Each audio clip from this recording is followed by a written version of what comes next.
మా నాన్న చిన్నప్పుడే చచ్చిపోయి మేము చిన్న చిన్న పిల్లలప్పుడే చచ్చిపోయింది సార్. మా నాన్న మా అమ్మ మమ్మల్ని పెట్టుకొని మా దగ్గర పెట్టి మమ్మల్ని పోషించుకునేదానికి అక్కడ ఏడుపారం పోకని ఒకటి తెలుసుకునేది సార్. అది సాల్వ్ చేసుకుంటుంటే అది శర్మ సుబ్బారెడ్డి అనే వ్యక్తి మమ్మల్ని కొట్టి మా అమ్మ లేకుండా చేసి కొట్టి మా అంతా కావాల కడుపులో తన్నితే పడిపోయిందని సార్. మా అమ్మ ఆవిడ మెడ వచ్చి కొట్టి పడిపోయేదాకా అవమానం తట్టుకోలేక మా అమ్మ పురుగులు ముందాగింది సార్. మా అమ్మ లేకపోతే మేము ఇద్దరు అనాథలు అయిపోతాం సార్. మాకు న్యాయం చేయండి సార్ మీరు, మాకు న్యాయం చేయండి సార్ మీరు.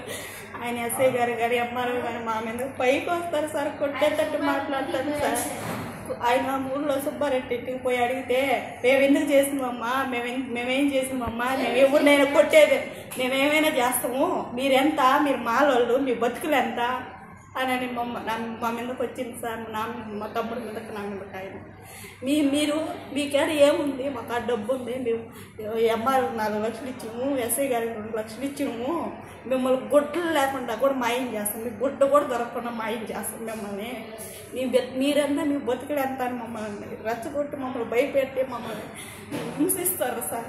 మమ్మల్ని కాపాడండి సార్ మీరు. మమ్మల్ని మాకు దిక్కులేనా చేస్తాం, మమ్మల్ని అనాథలం అయిపోతుంది సార్. మేము చిన్నప్పటి చాలా కష్టాలు పడినాం సార్ మేము.